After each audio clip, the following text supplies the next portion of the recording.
Reka subire ndabaha ikaze mwese shiti banywanyi bacu mukunda kandi mugakurikiza amakuru n'ibiganiro dutambutsa kuri chaîne yanyu mwe Rudende Isange TV. Isheni bashikiriza amakuru n'ibiganiro biba bigezweho kandi biba byakura amatoza mu rurimi rw'ikirundi. Reka rero mbahe ikaze mu makuru yacu yo kuri iyi saha. Akaba rero hari amakuru na cane haraza gushimikira ku ngingo nkuru zikurikira. Turaza kurabira hamwe ku ngingo ijanye n'igitoro ngaha mu Burundi. Ese ni gute twisanze hano hantu? Turaza kurabira hamwe mu bivyerekeye ibura ry'igitoro mu Burundi aho vyugariye hati urugamba rukomeye. Turaza kureba rero hamwe ivyo umukuru w'igihugu cy'u Burundi Evariste Ndayishimiye yatangaje ko ubu igitoro cuba kigiye kuboneka. Ese ubundi cari carabuze bivanye n'iki? Ese niye nimvo n'imvano yatumye kibura? Byose turaza kubashikiriza kubw'inkuru dukesha amasoko yacu hari mu mwaka wa 2023, nayo ikaba rero itanguye igira iti abaryambwa batukisha mu muryango. Mu majambo yiwe yaraye avugiye mu ikoraniro ry'abakenyezi bahurikiye mu mugambwe w'abatavuga rumwe n'ubutegetsi, umukuru w'igihugu ca Tanzania Samia Suluhu Hassan yavuze ko hari ibihugu bibanyi atavuze amazina bikenye amafaranga y'agaciro, bigaca bisaba Tanzania ko yobabera umuhetsi mu kubafasha kugura igitoro gisanzwe kigurwa ayo mafaranga y'agaciro kugira ngo kibandanye kiboneka iwabo. Ibi Samia Suluhu Hassan yabivuze ashaka kwereka abatanzania bidoga ko ubuzima bwabo buzimbye, nyabona ko ngo bakwiye gushima urugero rw'ubutunzi bariko mu gihe kandi abandi batega amashi Tanzania. Umugambi ukavuga uti ico uririra, umugani ugira uti ico urirana hari abakiririra. Inyenda muvano ya Ndyogo.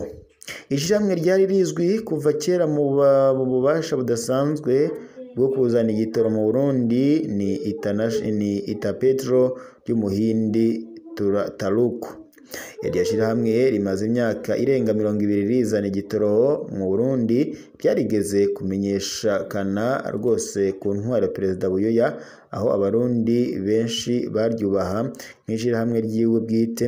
Rikaba kandi ryarahawe uburusho budasanzwe mu koroherezwa mu makori ndetse n'ibindi nk'irifisemwo imitahe n'abategetsi bakomeye harimo ndetse n'umukuru w'igihugu. Iryo shirahamwe Itapetro nk'uko makuru ducyura mu bategetsi bo hejuru abivuga ni iry'abafaransa nka kurya kwa Operi n'ayandi atandukanye araba iby'ibitoro. Rikaba kandi rifise izina mu birombwe vyimbwamwo ibitoro mu bihugu vy'Abarabu. No kuvuga ko Itapetro abafaransa aribo banyamitahe ba mbere barishoboza guhabwa ibitoro ku isoko ryavyo.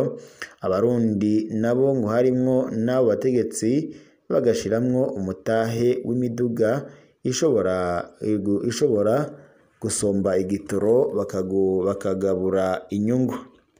Amakuru abandanya avuga ko Petero Buyoya nk'uwari afisemwe imitahe myinshi yari yaremereye Ubufaransa guha ubudahangarwa iryo shirahamwe kugira ntihagire ubutegetsi na bumwe buzorikomakoma. Akaba kandi yavuye ku butegetsi asinyiye ishirahamwe Itapetro uruhusha rwo kuzana igitoro mu Burundi harimwo n'ukoroherezwa mu makori ikiringo kingana n'imyaka 100.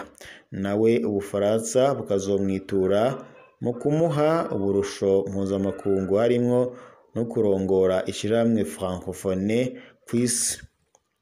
Yahavuye bipfuba mu mwaka wa 2014 bivuye kuvyo atakurije ko na Petero Nkurunziza yaramutswe Burundi ico gihe.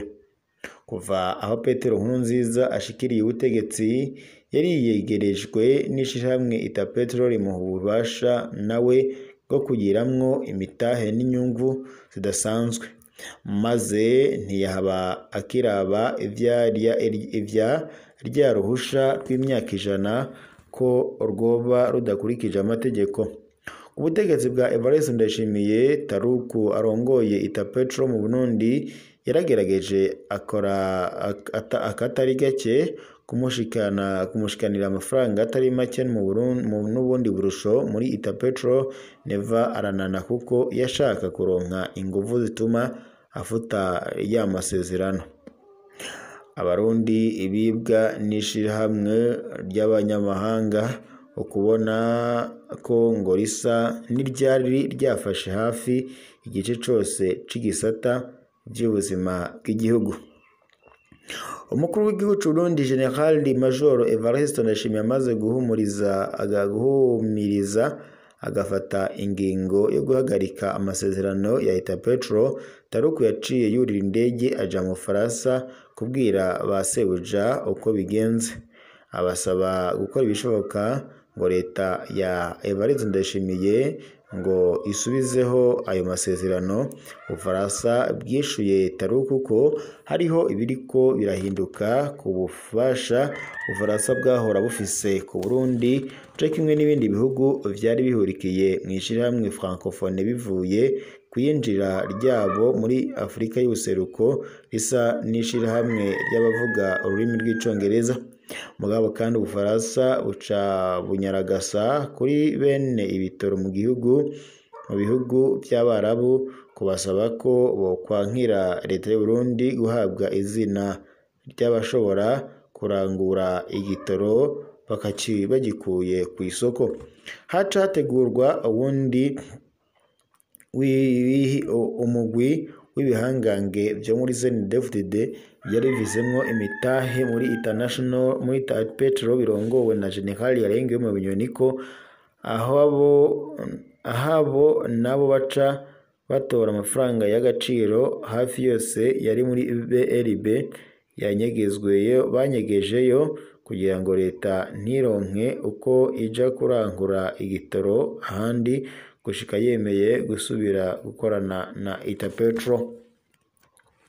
Umukuru w'igihugu nawe ari kumwe n'uwundi mugwi w'ibihangange umushingikiye kuri iyo ngingo yo kubogora igihugu. Umugwi uhagarariwe ku isonga na General Prime Niyongabo ndetse na General Gervais Ndirakobuca bararengwa kwisubira ko niho baca basaba igihugu ca Tanzania biciye ku muhungu wahoze atwara ico gihugu Jakaya Mrisho Kikwete yitwa Kiduwani Kikwete asanzwe afise ishirahamwe risomba ibitoro biva ku kivuko ca Dar es Salaam. Aca rero bija mu bindi bihugu vy'akarere ko yobafasha akabakotesha imiduga izana ibitoro mu Burundi, maze leta ya Tanzania nayo igahako leta y'u Burundi ku bitoro biri mu bubiko bwayo mu kurindira ko leta y'u Burundi ronka aho ica mu kurangura ibitoro ku izina ryayo. Ubwo busabe leta ya Tanzania yarabwimiye ariho abarundi twabona ibiduga vy'ubururu byuzuye ico gitoro, mugabo haca haba intambamyi kuko ari igitoro duhabwa mu bubiko bw'abandi nabo bakirangura birashika tukagihabwa dutevye kuko nabo bambanza kwihaza. Ahandi naho ya miduga twatwota imwe ikagwara canke ntikore gutyo ca gitoro kikadushikira gitevye ico twari dufise caheze mu bundi, maze n'ubundi amazi n'amasobano atamara inyota.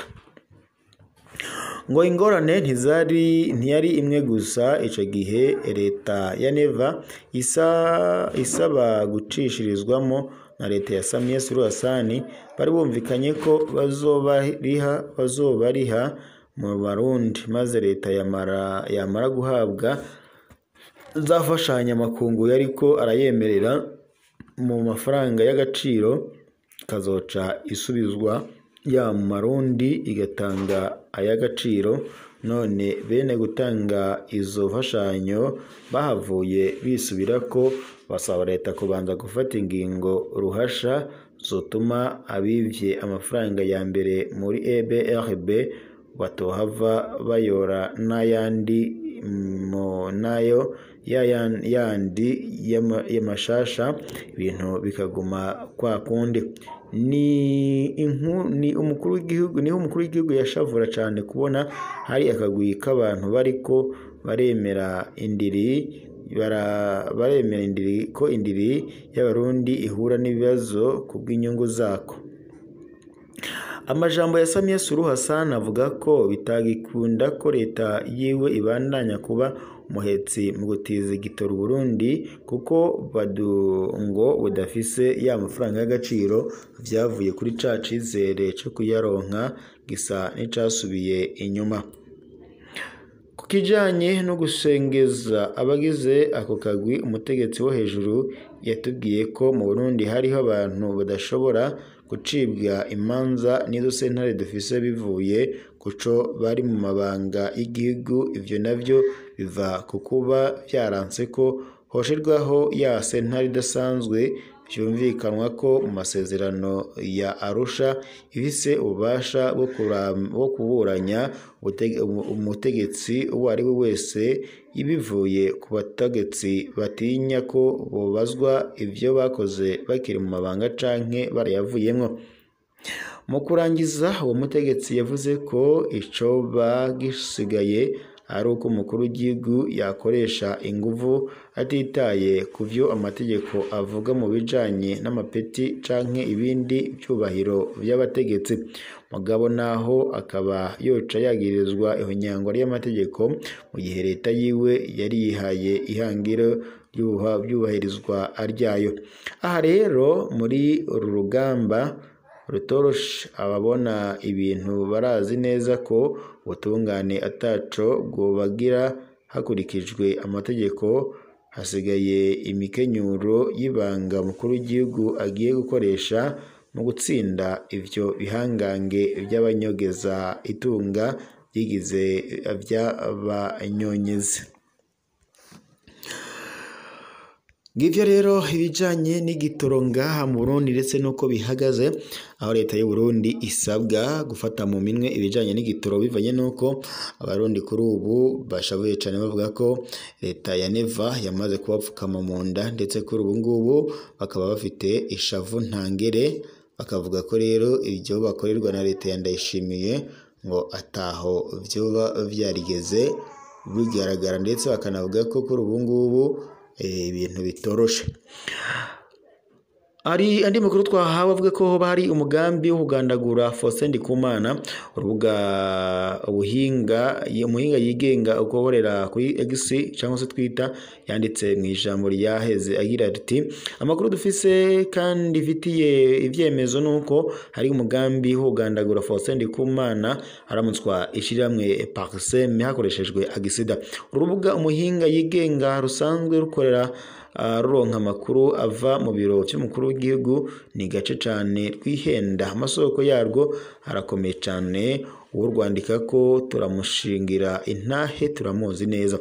Hari kandi urundi rubuga rumaze igihe gito rwitwa Imbwa Itukura, narwo nyene rukunze gutanga amakuru y'ibanga yo mu bitegetsi bwa CNDD-FDD.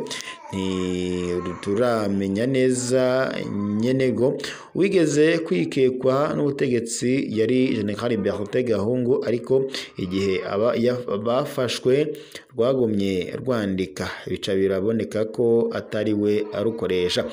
Narwo rero nyene rwemeje amakuru avuga ko umugambi wo kwica Faustin Ndikumana hakoreshejwe isanganya rwavyanditse inusu y'isaha inyuma y'umuhinga yigenga yarwanditse ruti, le premier tentative a échoué muri iyi minsi, kandi ni ibintu biriko birakorerwa hejuru cyane ku batumva igifaransa. Uwo mugambi warageragejwe ubwa mbere muri iyi minsi biranka.